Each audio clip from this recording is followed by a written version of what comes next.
സൗദിയിൽ നിന്നും കരിപ്പൂരിലേക്ക് നേരിട്ട് സർവീസ് നടത്തുന്നതിനുള്ള നടപടികൾ ആരംഭിച്ചതായി സൗദി എയർലൈൻസ്. വലിയ വിമാനങ്ങൾക്ക് സർവീസ് നടത്താൻ ഇന്ന് DGCA അനുമതി നൽകിയതിന് തൊട്ടുപിന്നാലെ സൗദി എയർലൈൻസ് ഉന്നത ഉദ്യോഗസ്ഥർ ജിദ്ദയിൽ മീഡിയ വണ്ണിനോടാണ് ഇക്കാര്യം അറിയിച്ചത്. ഇത് സംബന്ധിച്ച ചർച്ചകൾ അന്തിമഘട്ടത്തിലാണെന്നും ഉദ്യോഗസ്ഥർ അറിയിച്ചു. കരിപ്പൂരിൽ നിന്നും വീണ്ടും വലിയ വിമാന സർവീസുകൾ നടത്താൻ അനുമതി ലഭിച്ച സ്ഥിതിക്ക് എത്രയും പെട്ടെന്ന് തന്നെ സർവീസ് നടത്താൻ തങ്ങൾ പൂർണ്ണസജ്ജരാണെന്ന് Saudi Airlines international operation assistant vice president Nawaf Al Jaktami, Saudi operation assistant vice president Isam Al Maimani എന്നിവർ അറിയിച്ചു. In the past we have been operating to CDGK Calicut and we will be more than happy to reinstate our operation once the airport is ready and all the government approvals are obtained. It will be our pleasure. Okay, but you cannot tell when we can transfer. As soon as the airport is ready and the related government approvals are obtained, we are ready. So we can expect before Hajj? That depends on the approvals and the availability of the aircraft, but this should not take much. It should be within a matter of weeks, as long as the approvals are there. കേരളത്തിലെ മറ്റു വിമാനത്താവളങ്ങളിലേക്കുള്ള സർവീസുകൾ വെട്ടിക്കുറച്ചായിരിക്കുമോ കരിപ്പൂരിലേക്കുള്ള സർവീസുകൾ ആരംഭിക്കുക എന്ന ചോദ്യത്തിന് ഇതായിരുന്നു മറുപടി. That depends on what we are getting and the resources we have. But I think most importantly that we are in a position to point out that we are in a position to operate the CCG once all the requirements are satisfied. ഔദ്യോഗിക നടപടിക്രമങ്ങൾ പൂർത്തിയാവാനുള്ള ഏതാനും ചില ദിവസങ്ങൾ കൂടി മാത്രം. അത് കഴിഞ്ഞാൽ Saudi airlines വിമാനം കരിപ്പൂരിന്റെ റൺവേയിൽ പറന്നിറങ്ങും എന്ന് തന്നെയാണ് ഉദ്യോഗസ്ഥരുടെ വാക്കുകൾ സൂചിപ്പിക്കുന്നത്. Sadiq Ali Thuvur, media one, Jeddah. വിശദാംശങ്ങളുമായി സാദിഖ് അലി തുവൂറുണ്ട് റിയാദിൽ നിന്നും. സാദിഖ് അലി തുവൂർ, കേന്ദ്ര വ്യോമയാന മന്ത്രി സുരേഷ് പ്രഭുവിൻ്റെ കരിപ്പൂരിൽ വലിയ വിമാനങ്ങൾ ഇറങ്ങുന്നത് സംബന്ധിച്ച പ്രഖ്യാപനത്തിന് ശേഷം വളരെ സന്തോഷം പകരുന്ന ഒരു വാർത്ത തന്നെയാണ് ഇപ്പോൾ സൗദി എയർലൈൻസിൻ്റെ ഭാഗത്തുനിന്നുണ്ടായിരിക്കുന്നത്. എപ്പോഴായിരിക്കും വിമാനങ്ങൾ സർവീസ് പുനരാരംഭിക്കുക? പ്രത്യേകിച്ച് ഹജ്ജ് സീസണ് ശേഷമായിരിക്കുമോ? എന്താണ് അദ്ദേഹം പറഞ്ഞത്? ഷബീർ, മന്ത്രിയുടെ പത്രസമ്മേളനം നടക്കുന്ന അതേ സന്ദർഭത്തിൽ തന്നെയാണ് ഈ ഉന്നത ഉദ്യോഗസ്ഥർ നമ്മോട് സംസാരിക്കാൻ തയ്യാറായത്. സൗദി എയർലൈൻസിന്റെ വളരെ ഉന്നതമായ ഉദ്യോഗസ്ഥരാണ് നമ്മോട് സംസാരിച്ചത്. Saudi Airlines international assistant vice പ്രസിഡന്റായ നവാഫ് അൽ ജക്കാത്തമി, അതുപോലെ തന്നെ Saudi operations assistant vice president Isam Al Maimani എന്നിവരാണ് നമ്മോട് സംസാരിക്കാൻ തയ്യാറായത്. എപ്പോഴാണ് ഇവർ സർവീസ് നടത്തുക എന്നുള്ളതിന് കൃത്യമായിട്ടൊരു മറുപടി പറഞ്ഞില്ലെങ്കിലും എത്രയും പെട്ടെന്ന് DGCയുടെയും എയർപോർട്ട് അതോറിറ്റിയുടെയും അനുമതിക്കായി കാത്തിരിക്കുകയാണ് ഞങ്ങൾ. എത്രയും പെട്ടെന്ന് തന്നെ സർവീസ് നടത്തുമെന്നാണ് നമ്മോട് ഇവർ പറഞ്ഞത്. നമ്മുടെ വാർത്തയിൽ പറഞ്ഞതുപോലെ തന്നെ അവര് വലിയ വിമാനങ്ങൾ, അതുപോലെ തന്നെ എയർബസ് 330, ബോയിങ് 777 എന്നീ വിമാനങ്ങൾ ഉപയോഗിച്ചുകൊണ്ടായിരിക്കും കരിപ്പൂരിൽ നിന്ന് സർവീസ് ഉണ്ടാവുക. വളരെ പെട്ടെന്ന് തന്നെ, വളരെ ദിവസങ്ങൾക്കകം തന്നെ അവർ സർവീസ് തുടങ്ങുമെന്നാണ് നമ്മോട് അവർ പറഞ്ഞിട്ടുള്ളത്. അതുപോലെ തന്നെ യാത്രക്കാരുടെയും ഹജ്ജ് ഉംറ തീർത്ഥാടകരുടെയും സമയം, സർവീസിനായിട്ടുള്ള നല്ല സമയമായിരിക്കും അവർ തെരഞ്ഞെടുക്കുക എന്നും പറഞ്ഞിട്ടുണ്ട്. എന്തായാലും വളരെ അധികം ദിവസങ്ങളൊന്നും കാത്തിരിക്കേണ്ടി വരില്ല. എത്രയും പെട്ടെന്ന് തന്നെ കരിപ്പൂരിൽ നിന്നും സൗദി എയർലൈൻസിന്റെ വിമാനങ്ങൾ പറന്നു കയറും എന്ന് തന്നെയാണ് നമ്മൾ പ്രതീക്ഷിക്കുന്നത്. ഷബീർ. സാദിഖ് അലി തുവൂറാണ് റിയാദിൽ നിന്നും വിശദാംശങ്ങൾ നൽകിയത്. സൗദി എയർലൈൻസ് ഉടൻ തന്നെ കരിപ്പൂരിലേക്കുള്ള വലിയ വിമാനങ്ങളുടെ സർവീസ് ആരംഭിക്കും. അതിൻ്റെ തീയതി സംബന്ധിച്ച് പ്രഖ്യാപനമായിട്ടില്ലെങ്കിലും ഉടൻ തന്നെ ഉണ്ടാകുമെന്നും ഉന്നത ഉദ്യോഗസ്ഥർ വ്യക്തമാക്കുന്നു. കരിപ്പൂരിലേക്ക് സർവീസ് വേഗത്തിൽ ആരംഭിക്കുമെന്നും തീയതി ഉടൻ പ്രഖ്യാപിക്കുമെന്നും സൗദി എയർലൈൻസ് വ്യക്തമാക്കി. മീഡിയ വൺ അനുവദിച്ച അഭിമുഖത്തിലാണ് ഉദ്യോഗസ്ഥർ ഇക്കാര്യം അറിയിച്ചത്. സെപ്റ്റംബറിൽ നടപ്പാക്കാനിരിക്കുന്ന സമ്പൂർണ്ണ സൗദിവൽക്കരണം ചില്ലറ മൊത്ത വ്യാപാര മേഖലയ്ക്കും ബാധകം. ഭേദഗതികളോടെ ഇന്നലെ പ്രസിദ്ധീകരിച്ച പട്ടികയിലാണ് ഇക്കാര്യമുള്ളത്. പ്രഖ്യാപിച്ച 12 മേഖലയിലെ സ്വദേശീവൽക്കരണത്തിൽ ചെരുപ്പ്, ഷൂ കടകളെയും ഉൾപ്പെടുത്തി. ചെറിയ ഇളവുകളും പ്രഖ്യാപിച്ചിട്ടുണ്ട്. 70% സ്വദേശിവൽക്കരണം പ്രഖ്യാപിച്ച 12 മേഖലകളിലേക്കുള്ള അന്തിമ അംഗീകാരമാണ് പുതിയ പട്ടിക. തൊഴിൽ സാമൂഹിക വികസന മന്ത്രാലയമാണ് പട്ടിക പ്രസിദ്ധീകരിച്ചത്. ചെരുപ്പ്, ഷൂ കടകളും പുതുതായി പട്ടികയിൽപ്പെടുത്തി. പട്ടിക പ്രകാരം ഒരു സ്ഥാപനത്തിൽ ജീവനക്കാരനായി മുഴുസമയവും ഒരു സൗദി പൗരൻ വേണമെന്നാണ് നിബന്ധന. ശുചീകരണ, കാഴ്ചയിറക്ക് ജീവനക്കാർക്ക് സ്വദേശിവൽക്കരണം ബാധകമല്ല. ഇതിനാൽ 5ലേറെ ജീവനക്കാരുള്ള സ്ഥാപനത്തിൽ ഒരു വിദേശിയെ ഈ തൊഴിലിന് നിർത്താം. 20% ജീവനക്കാരെയാണ് ഈ ഇനത്തിൽ അനുവദിക്കുക. സെപ്റ്റംബർ 11 ഒന്നാം ഘട്ടം തുടങ്ങും. വാഹന വിൽപ്പന കേന്ദ്രങ്ങൾ, വസ്ത്ര, റെഡിമെയ്ഡ്, വീട്ടുപകരണ, പാത്രക്കടകളിലാണ് ഒന്നാം ഘട്ടം. രണ്ടാം ഘട്ടം നവംബർ 9-ന്. ഇലക്ട്രിക്കൽ, ഇലക്ട്രോണിക്സ് ഉപകരണ കടകൾ, വാച്ച്, കണ്ണട കടകൾ എന്നിവക്കാണ് ഇത് ബാധകമാവുക. ബേക്കറികൾ, സ്പെയർ പാർട്സ്, കാർപ്പറ്റ്, മെഡിക്കൽ ഉപകരണ, കെട്ടിട നിർമ്മാണ വസ്തുക്കടകൾ എന്നിവയാണ് അവസാന ഘട്ടത്തിൽ. ജനുവരിയിലാണ് അവസാന ഘട്ടമുണ്ടാവുക. സ്വദേശിവൽക്കരണം വരാനിരിക്കുന്നത് ഭൂരിഭാഗം മലയാളികളും ജോലി ചെയ്യുന്ന മേഖലയിലാണ്. Aftabur Rahman, media 1, Mecca. ഇളവുകളുണ്ടെങ്കിലും ഭൂരിഭാഗം പ്രവാസികളെയും സൗദിയിലെ സ്വദേശിവൽക്കരണം ഗുരുതരമായി ബാധിക്കും. 5 ലക്ഷത്തോളം തൊഴിലാണ് 12 മേഖലയിൽ നിന്നായി ഭരണകൂടം ലക്ഷ്യമിടുന്നത്. ഇതിനാൽ തന്നെ 5 ലക്ഷത്തിലേറെ തൊഴിൽ നഷ്ടമുണ്ടാകുമെന്നാണ് കണക്കുകൂട്ടൽ. കഴിഞ്ഞ 2 വർഷത്തിനിടെ വലിയ കൊഴിഞ്ഞുപോക്കാണ് സൗദി തൊഴിൽ മേഖലയിൽ പ്രവാസികൾക്കുള്ളത്. കണക്ക് പ്രകാരം 8 ലക്ഷത്തോളം പേർ 6 മാസത്തിനിടെ നാട് പിടിച്ചു. എന്നാൽ പുതിയ വിസയിൽ 3.5 ലക്ഷത്തോളം പേർ തിരിച്ചെത്തി. സ്വദേശിവൽക്കരണം സമ്പൂർണ്ണമല്ലാത്ത മേഖലയിലേക്കാണ് ഈ തൊഴിൽ വിസകൾ അനുവദിച്ചത്. വിൽപ്പന അനുബന്ധ മേഖലയിലാണ് സെപ്റ്റംബറിൽ വരുന്ന സ്വദേശിവൽക്കരണം. മലയാളികൾ കൂടുതൽ പേരും ഈ മേഖലയിലാണ്. സെയിൽസ് അടക്കം സ്വദേശിവൽക്കരണത്തിന് വിധേയമാണ്. ഇതിൽ ഇളവുള്ളത് ലോഡിംഗ്, ക്ലീനിംഗ് ജീവനക്കാർക്ക് മാത്രം. പ്രൊഫഷൻ മാറാവുന്ന സാഹചര്യം നിലവിലുണ്ട്. എങ്കിലും കുറച്ചുപേർക്കേ പിടിച്ചു നിൽക്കാനാകൂ. നിബന്ധന കർശനമായതിനാൽ 5-ൽ കുറവ് ജീവനക്കാരുള്ള സ്ഥാപനങ്ങൾ സ്വദേശികൾക്ക് വഴിമാറേണ്ടി വരും. മറ്റുള്ളവർക്ക് ഭൂരിഭാഗം സ്വദേശികളെ നിലനിർത്താനായാൽ സ്ഥാപനം തുടരാം. നിലവിലെ സാഹചര്യത്തിൽ മടക്കയാത്രയാകും ചെറുകിട സ്ഥാപനങ്ങളുടെ ഉടമസ്ഥർ ആലോചിക്കുന്നത്. തൊഴിൽ വൈദഗ്ധ്യമുള്ളവരെ തൊഴിൽ മേഖലയ്ക്ക് ആവശ്യമായതിനാൽ അവർക്ക് മാത്രം പിടിച്ചു നിൽക്കാം. അല്ലാത്തവർ ഇതര ജോലികളിലേക്ക് കൂടുമാറേണ്ടി വരും. Aftabur Rahman, media 1, Mecca. UAE-യിലെ പൊതുമാപ്പിൽ പ്രവാസികളെ സഹായിക്കാനെന്ന പേരിൽ നോർക്ക റൂട്ട്സ് രൂപീകരിച്ച സമിതി വിവാദത്തിലേക്ക്. ഗൾഫിലെ CPM നേതാക്കളെ മാത്രം ഉൾപ്പെടുത്തിയ സമിതിക്കെതിരെ വിവിധ കോണിൽ നിന്ന് പ്രതിഷേധം ശക്തമാവുകയാണ്.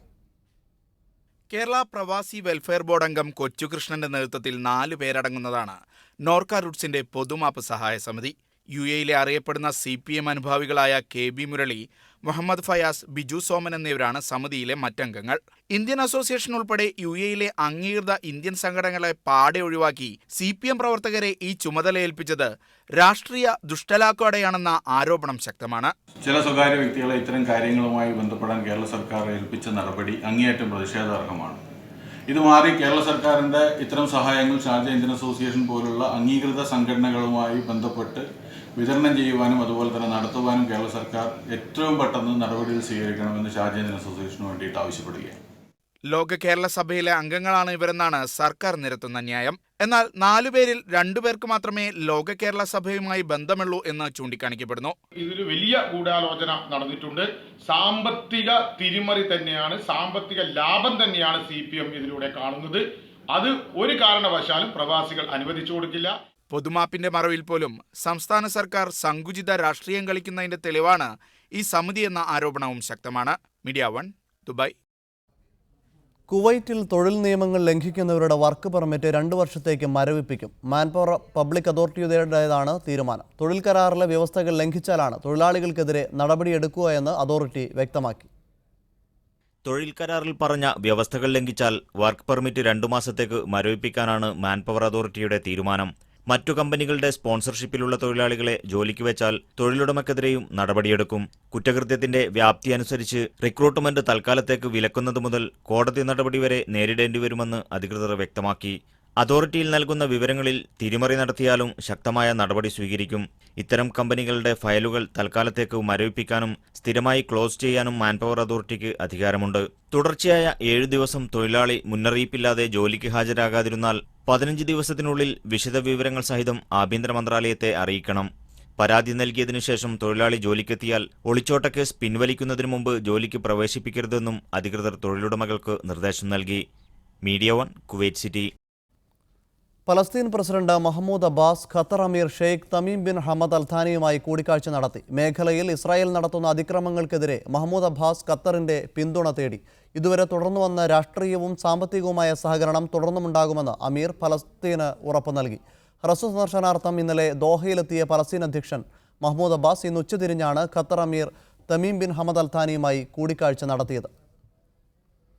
കുവൈറ്റിൽ വിദേശികളുടെ സന്ദർശന വിസ നീട്ടി നൽകരുതെന്ന നിർദ്ദേശത്തിൽ നേരിയ ഇളവ്.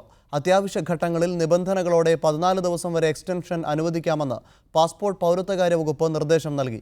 മാനുഷികവും ആരോഗ്യ സംബന്ധവുമായ കാരണങ്ങൾ മുൻനിർത്തിയാണ് ഇളവ് അനുവദിക്കുക. സന്ദർശന വിസയുടെ കാലാവധി 1 മാസം മാത്രമാണെന്നും യാതൊരു കാരണവശാലും വിസ കാലാവധി നീട്ടി നൽകരുതെന്നും ഓഗസ്റ്റ് 5-ന് ആഭ്യന്തര മന്ത്രാലയത്തിലെ പാസ്പോർട്ട് പൗരത്വകാര്യ assistant under secretary major general Sheikh Faisal Al Nawaf ഉത്തരവ് നൽകിയിരുന്നു. ഈ ഉത്തരവ് തിരുത്തിയാണ് നേരിയ ഇളവ് അനുവദിക്കാൻ ഇപ്പോൾ തീരുമാനിച്ചത്. പുതിയ ഉത്തരവ് പ്രകാരം മാനുഷികവും ആരോഗ്യ സംബന്ധവുമായ കാരണങ്ങളുണ്ടെങ്കിൽ സന്ദർശന വിസയിൽ 14 ദിവസത്തെ എക്സ്റ്റൻഷൻ അനുവദിക്കും. എന്നാൽ ഇത് നിബന്ധനകളോടെ മാത്രമായിരിക്കുമെന്നും അധിക ഫീസ് നൽകേണ്ടി വരുമെന്നും അധികൃതർ വ്യക്തമാക്കി. താമസ നിയമം കർശനമായി നടപ്പാക്കണമെന്ന് ആഭ്യന്തരമന്ത്രി ഷെയ്ഖ് ഖാലിദ് അൽ ജറാഹ്, മന്ത്രാലയം അണ്ടർ സെക്രട്ടറി ഇസാം അൽ നഹീം എന്നിവരുടെ നിർദ്ദേശമുണ്ടെന്ന് ഷെയ്ഖ് ഫൈസൽ അൽ നവാഫ് പറഞ്ഞു. Media 1, Kuwait city. സൗദിയിൽ നീതിന്യായ മന്ത്രാലയത്തിന് കീഴിൽ പുതിയ ലേബർ കോടതികൾ സ്ഥാപിക്കുന്നതിനുള്ള ധാരണയായി. ഇത് സംബന്ധിച്ച കരാറിൽ നീതിന്യായ മന്ത്രാലയവും തൊഴിൽക്കാര്യ മന്ത്രാലയവും തമ്മിലുള്ള ധാരണാപത്രത്തിൽ വകുപ്പ് മന്ത്രിമാർ ഒപ്പുവച്ചു.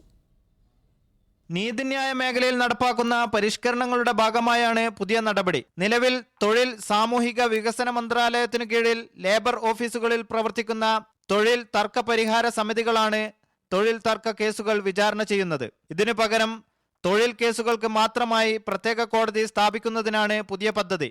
ഇത് സംബന്ധിച്ച കരാറിൽ തൊഴിൽ സാമൂഹിക വികസന മന്ത്രി എഞ്ചിനീയർ അഹമ്മദ് അൽ രാജിയും നീതിന്യായ മന്ത്രിയും സുപ്രീം ജുഡീഷ്യറി കൗൺസിൽ പ്രസിഡന്റുമായ ഷെയ്ഖ് ഡോക്ടർ വലീദ് അൽ സംആനിയും ഒപ്പുവെച്ചു. റിയാദിലെ നീതിന്യായ മന്ത്രാലയ ആസ്ഥാനത്ത് വെച്ചായിരുന്നു ചടങ്ങ്. അടുത്ത വർഷാദ്യം ലേബർ കോടതികൾ പ്രവർത്തനം ആരംഭിക്കും. തുടക്കത്തിൽ രാജ്യത്തെ 7 പ്രവിശ്യകളിലെ പ്രധാന നഗരങ്ങളിലായിരിക്കും കോടതികൾ പ്രവർത്തനം ആരംഭിക്കുക. കടലാസുകളും ഫയലുകളും ഇല്ലാതെ ഡിജിറ്റൽ സംവിധാനത്തിലായിരിക്കും കോടതികൾ പ്രവർത്തിക്കുക. തൊഴിൽ വാണിജ്യ കേസുകളിൽ വേഗത്തിൽ തീർപ്പ് കൽപ്പിക്കുന്നതിന് പുതിയ പരിഷ്കരണങ്ങൾ സഹായിക്കും. നിലവിൽ എതിർകക്ഷികൾ ഹാജരാകാത്തതു കാരണം തൊഴിൽ കേസുകളിൽ വിചാരണ പൂർത്തിയാക്കുന്നതിന് വർഷങ്ങളുടെ കാലതാമസം നേരിടുന്നുണ്ട്. പുതിയ കോടതികൾ നിലവിൽ വരുന്നതോടെ ഇത്തരം പ്രശ്നങ്ങൾക്ക് കൂടി പരിഹാരമാകുമെന്നാണ് കണക്കുകൂട്ടപ്പെടുന്നത്. Media 1, Dammam. കഴിഞ്ഞ ദിവസം ദമാം അൽഹസ ഖുറൈസിലുണ്ടായ വാഹനാപകടത്തിൽ മരണപ്പെട്ട മലയാളികളുടെ മൃതദേഹങ്ങൾ നാട്ടിലേക്ക് കൊണ്ടുപോയി. ഇന്ന് ദമാമിൽ നിന്നും തിരുവനന്തപുരത്തേക്കുള്ള ജെറ്റ് എയർ വിമാനത്തിലാണ് മൃതദേഹങ്ങൾ കൊണ്ടുപോയത്. കൊല്ലം പള്ളിമുക്ക് സ്വദേശി ഹാഷിം അബ്ദുൽ ഹക്കീം, കൊല്ലം ഉമയനല്ലൂർ സ്വദേശി സഹീർ സലീം എന്നിവരുടെ മൃതദേഹങ്ങളാണ് നാട്ടിലേക്ക് കൊണ്ടുപോയത്. ഇവർ സഞ്ചരിച്ചിരുന്ന പിക്കപ്പ് വാൻ ഡിവൈഡറിൽ ഇടിച്ചു മറിഞ്ഞാണ് അപകടമുണ്ടായത്. ഇരുവരും സംഭവ സ്ഥലത്ത് വെച്ച് തന്നെ മരണപ്പെട്ടു. കൂടെയുണ്ടായിരുന്ന കായംകുളം സ്വദേശി നിഷാദ്, തൃശൂർ സ്വദേശി പോൾസൻ എന്നിവരെ പരിക്കുകളോടെ ആശുപത്രിയിൽ പ്രവേശിപ്പിച്ചു. ഇതിൽ നിഷാദ് തുടർ ചികിത്സക്കായി കഴിഞ്ഞ ദിവസം നാട്ടിലേക്ക് പോയി. ഡ്രൈവർ ഉറങ്ങിപ്പോയതാണ് അപകട കാരണമെന്നാണ് നിഗമനം. മരിച്ച ഇരുവരും വിവാഹിതരാണ്. ഹാഷിമിന് ഒരു മകളും സഹീറിന് ഒരു മകനുമുണ്ട്. വെള്ളിയാഴ്ച രാവിലെ നാട്ടിലെത്തുന്ന മൃതദേഹങ്ങൾ ഉച്ചയ്ക്ക് ജുമുഅ നമസ്കാര ശേഷം സംസ്കരിക്കുമെന്ന് ബന്ധുക്കൾ പറഞ്ഞു. മൃതദേഹം നാട്ടിലയക്കുന്നതിനുള്ള നടപടികൾക്ക് അൽഹസയിലെ നവോദയ സാംസ്കാരിക വേദി പ്രവർത്തകർ നേതൃത്വം നൽകി. Media 1, Dammam. ഖത്തറിൽ ദുൽഹജ്ജ് 1 ഓഗസ്റ്റ് 12-ന് ഞായറാഴ്ചയായിരിക്കുമെന്ന് ഖത്തർ കലണ്ടർ ഹൗസ് അറിയിച്ചു. ദുൽഹജ്ജ് 1 ഓഗസ്റ്റ് 12-നായിരിക്കുമെന്ന് ഖത്തർ ഔക്കാഫ് ഇസ്ലാമിക കാര്യ മന്ത്രാലയവും സ്ഥിരീകരിച്ചിട്ടുണ്ട്. മന്ത്രാലയത്തിന് കീഴിലെ മാസപ്പിറവി കമ്മിറ്റിയാണ് ഇക്കാര്യം സ്ഥിരീകരിച്ചത്. ഈ വർഷത്തെ അവസാന സൂര്യഗ്രഹണം ഓഗസ്റ്റ് 11-നായിരിക്കും. അന്നേ ദിവസം അസ്തമയത്തിന് ശേഷം 11 മിനിറ്റ് നേരം ദോഹയിൽ ചന്ദ്രപ്പിറ ദൃശ്യമാകുമെന്നും ഖത്തർ കലണ്ടർ ഹൗസ് വക്താവ് ഡോക്ടർ ബഷീർ മർസൂഖി പറഞ്ഞു. ബഹ്റൈനിൽ നിയമപ്രശ്നങ്ങളിൽ കുടുങ്ങി വിഷമാവസ്ഥയിൽ കഴിഞ്ഞ സത്യദാസ് സുമനസ്സുകളുടെ സഹായം വഴി നാട്ടിലേക്ക് മടങ്ങി. പ്രതീക്ഷ ഹോപ്പ് പ്രവർത്തകർ ഇദ്ദേഹത്തിന് ഫ്ലൈറ്റ് ടിക്കറ്റും ഗൾഫ് കിറ്റും കൈമാറി. ഗ്ലോബൽ കേരള പ്രവാസി അസോസിയേഷന്റെ പ്രവർത്തനം വഴി കടബാധ്യത മൂലം വന്ന നാട്ടിലെ ജപ്തി നടപടികളും ഒഴിവായി. സത്യദാസിന് വേണ്ടിയുള്ള പ്രവർത്തനങ്ങൾക്ക് സുബൈർ കണ്ണൂർ, KR നായർ, നിസാർ കൊല്ലം തുടങ്ങിയ സാമൂഹിക പ്രവർത്തകർ നേതൃത്വം നൽകി. Indian community relief fund ICSR സംഘടിപ്പിക്കുന്ന ചിത്രരചനാ മത്സരം സ്പെക്ട്ര ഡിസംബർ 14 നടക്കുമെന്ന് ഭാരവാഹികൾ വാർത്താസമ്മേളനത്തിൽ അറിയിച്ചു. ഇന്ത്യൻ എംബസിയുമായി സഹകരിച്ച് ഇത് 10ാം തവണയാണ് വിപുലമായ മത്സരം സംഘടിപ്പിക്കുന്നത്. രാവിലെ 7 മണി മുതൽ സനാബീസിലെ ബഹ്റൈൻ ഇന്റർനാഷണൽ കൺവെൻഷൻ സെന്ററിലാണ് മത്സരം ഒരുക്കുക. 5000-ലധികം വിദ്യാർത്ഥികൾ പരിപാടിയിൽ പങ്കെടുക്കുമെന്ന് പ്രതീക്ഷിക്കുന്നതായി സംഘാടകർ അറിയിച്ചു. സുഗന്ധ ഉൽപ്പന്ന മേഖലയിലെ പ്രമുഖ ബ്രാൻഡായ കോറൽ പെർഫ്യൂംസ് ഷാർജയിൽ പ്രവർത്തനം ആരംഭിച്ചു. ഷാർജ അൽ സഫീർ മാളിലാണ് കോറൽ പെർഫ്യൂംസ് ബ്രാഞ്ച് തുറന്നിരിക്കുന്നത്. 10 വർഷത്തിലേറെയായി സുഗന്ധ മേഖലയിൽ സജീവമാണ് കോറൽ പെർഫ്യൂംസ്. റീറ്റെയിൽ ശൃംഖലയുടെ വിപുലീകരണത്തിന്റെ ഭാഗമായാണ് ഷാർജയിലെ പുതിയ കേന്ദ്രം. UAE-യിൽ കോറൽ പെർഫ്യൂംസിന്റെ 6ാമത്തെ ശാഖയാണിത്. Bin Kamal group chairman Ali Mohammed Ali bin Kamal ഉദ്ഘാടനം നിർവഹിച്ചു. എല്ലാവിധ അന്താരാഷ്ട്ര ബ്രാൻഡുകൾക്കൊപ്പം കോറൽ പെർഫ്യൂംസ് ഉൽപ്പന്നങ്ങളും ഇവിടെ ലഭ്യമായിരിക്കുമെന്ന് Coral perfumes MD Shibi Thampi പറഞ്ഞു. 6ാമത്തെ ഷോറൂമാണ് നമ്മൾ ഇന്ന് ഇവിടെ തുറന്നിരിക്കുന്നത്. ഷാർജയിലെ ആദ്യത്തെ ബ്രാഞ്ചും ഇനിയും 3 ബ്രാഞ്ചസൂടെ നമ്മൾ ഈ മാസം തന്നെ തുറക്കാൻ ആഗ്രഹിക്കുന്നുണ്ട്. ബ്രാഞ്ചുകൾക്ക് പുറമെ coralperfumes.com എന്ന വെബ്സൈറ്റ് മുഖേനയും ആവശ്യക്കാർക്ക് ഉൽപ്പന്നങ്ങൾ ഓൺലൈനിൽ എത്തിക്കുമെന്നും അധികൃതർ അറിയിച്ചു. Media 1 Sharjah.